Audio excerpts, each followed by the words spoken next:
നമ്മൾ എം ഡിയെ ഓർക്കുകയാണ് ഈ രാത്രി. എന്താണ് ഒരുപക്ഷെ അനാഥത്വത്തിൻ്റെ ഈ രാത്രി നമ്മൾ എം ഡിയെ ഓർക്കുകയാണ്. Shrimati K P Sudheera, Shrimati കുട്ടിയടത്തി Vilasini, doctor M S Biju, Shri M A Rahman, Shri K Jayakumar IAS എന്നിവർ നമ്മുടെ ഈ ഓർമ്മ പുതുക്കലിൽ പങ്കുചേരുന്നു. ശ്രീമതി കെ പി സുധീര, ഇന്നലെ നമുക്കൊപ്പം എം ഡി ഉണ്ടായിരുന്നു. ഇന്നിപ്പോൾ എം ഡി ഇല്ല. എം ഡി എന്ന ഭൗതിക സാന്നിധ്യമില്ല. എം ഡി ഇല്ലാത്ത മലയാള ഭാഷ, എം ഡി ഇല്ലാത്ത കൈരളി, എം ഡി ഇല്ലാത്ത മലയാള സാഹിത്യം ചെറിയ കാലയളവല്ല, ഒരു 10-70 വർഷങ്ങൾ അതങ്ങനെ പിഴപിരിഞ്ഞു പോകാതെ ഒന്നാകെ അങ്ങനെ കിടന്നതാണ്. എം ഡി ഇല്ലാത്ത മലയാളത്തെ നമ്മൾ ഏത് രീതിയിലാകണം ഫേസ് ചെയ്യേണ്ടി വരിക? Srimathi K P Sudheera.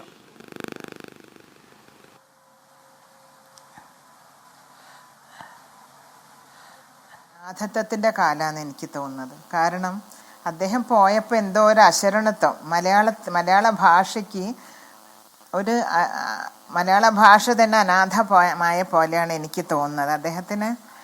ഇന്നിപ്പോൾ അദ്ദേഹത്തിനെ യാത്രയാക്കിയിട്ടാണ് ഞാൻ വന്നിട്ടുള്ളത്. കാരണം ഇവിടെ ശ്മശാനത്തിൽ പോയിരുന്നു. ആ ശ്മശാനത്തിൽ അദ്ദേഹത്തിൻ്റെ അവസാനമായി അദ്ദേഹം കടന്നു പോകുന്നത് കണ്ടു. പക്ഷെ അദ്ദേഹത്തെ പോലുള്ളവരെ ഭസ്മീകരിക്കാൻ അഗ്നിക്ക് സാധിക്കില്ല എന്നാണ് എനിക്ക് തോന്നുന്നത്.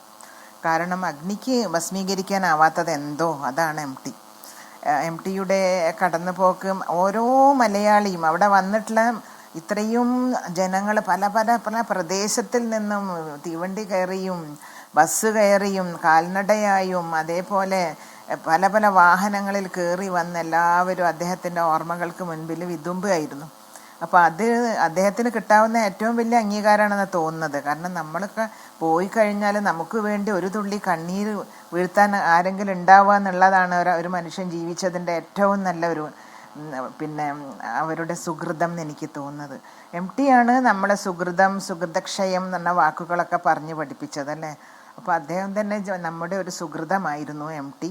ആ എം ടി കടന്നു പോയപ്പോൾ ശരിക്കും എം ടി നമുക്ക് ഗ്രാമീണതയുടെ ഒരു ലോകം തന്നെ, നിഷ്കളങ്കമായ ഒരു ഗ്രാമീണതയാണ് നമ്മുടെ മുന്നിൽ വരച്ചിട്ടത്.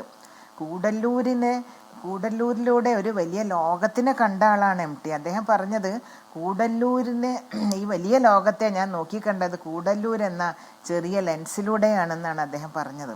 അപ്പോൾ അതേപോലെ സ്വന്തം നാടിനോടുള്ള ഒരു സ്നേഹം, കേരളത്തോടുള്ള സ്നേഹം, യുവതലമുറയോടുള്ള അദ്ദേഹത്തിൻ്റെ പ്രതിബദ്ധത, ഇതൊക്കെ തന്നെ എല്ലാവരും ശരിക്കും വളരെ റോൾ മോഡലാക്കേണ്ടതാണെന്ന് എനിക്ക് തോന്നിയിട്ടുണ്ട്. എം ടി എന്ന് പറഞ്ഞാൽ എം ടിയുടെ ജീവിതം, എം ടിയുമായി അടുക്കുമ്പോഴാണ് നമുക്ക് അദ്ദേഹത്തിൻ്റെ മഹത്വം മനസ്സിലാക്കുക, ആ വ്യക്തിത്വത്തിൻ്റെ ഗരിമ നമ്മൾ മനസ്സിലാക്കുക അദ്ദേഹത്തിനെ അടുക്കുമ്പോഴാണ്. അപ്പോൾ അത് മനസ്സിലാക്കാൻ അദ്ദേഹത്തിനെ പറ്റി ഒരു പുസ്തകം എഴുതാൻ സാധിച്ചത് കൊണ്ട് എം ടി ഏകാഗിതയുടെ വിസ്മയം എന്നൊരു പുസ്തകം 4 കൊല്ലം ഞാൻ അദ്ദേഹത്തിൻ്റെ കൂടെ ഇരുന്ന് ചെയ്തൊരു പുസ്തകമാണ്.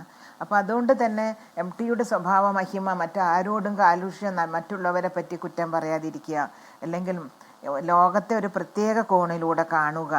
കാരണം ഇതിൻ്റെ സമൂഹത്തിൻ്റെ സുസ്ഥിതി മാത്രമായിരുന്നു എം ടിയുടെ ലക്ഷ്യം. അതേപോലെ യുവതലമുറയ്ക്ക് വേണ്ടിയായിരുന്നു അദ്ദേഹം എഴുതിയെന്ന് എനിക്ക് തോന്നിയിട്ടുണ്ട്. അത്രയ്ക്കും അദ്ദേഹത്തിന് പ്രതിബദ്ധതയുണ്ട് സമൂഹത്തോട്. അല്ലാണ്ട് താൻ ചവിട്ടി നിൽക്കുന്ന ഭൂമി, ആ ഭൂമിയോടുള്ള അദ്ദേഹത്തിൻ്റെ ആദരവ്, നഷ്ടപ്പെട്ടു പോകുന്ന കാർഷിക സംസ്കൃതിയിലുള്ള ദുഃഖം, ഗ്രാമങ്ങളിൽ മാത്രമല്ല നാഗരികൻ്റെ മനസ്സുണ്ട് എം ടിക്ക്. നഗരത്തിലെ മനുഷ്യന്മാരുടെ ആകുലതകളും അവരുടെ സംഘർഷങ്ങളും ഒക്കെ അദ്ദേഹത്തിൻ്റെ കൃതികളിലൂടെ, സിനിമകളിലൂടെയൊക്കെ നമ്മൾ കണ്ടിട്ടുണ്ട്. അങ്ങനെയുള്ള എം ടി നമുക്ക് നഷ്ടപ്പെടുമ്പോൾ സമൂഹത്തിന് വേണ്ടി ഒരുപാട് ഈ 91 വർഷവും അദ്ദേഹം 91 വർഷം തന്നെ 20 വയസ്സിലോ മറ്റോ വലിയ 22 വയസ്സിലോ ഒക്കെ മഹാകൃതികൾ എഴുതിയിട്ടുള്ള മനുഷ്യനാണ്. അന്ന് മുതൽ ഇന്ന് വരെ അദ്ദേഹം ഈ സമൂഹത്തിന് വേണ്ടി മാത്രമാണ് ജീവിച്ചത്. അദ്ദേഹത്തിൻ്റെ വിയർപ്പും കണ്ണീരും രക്തവും സമൂഹത്തിന് വേണ്ടിയാണ് സമർപ്പിച്ചതെന്ന് ഓർക്കുമ്പോൾ ആ വലിയ മനുഷ്യൻ്റെ മുന്നിൽ എൻ്റെ ഹൃദയം ഞാൻ നമിക്കുകയാണ്.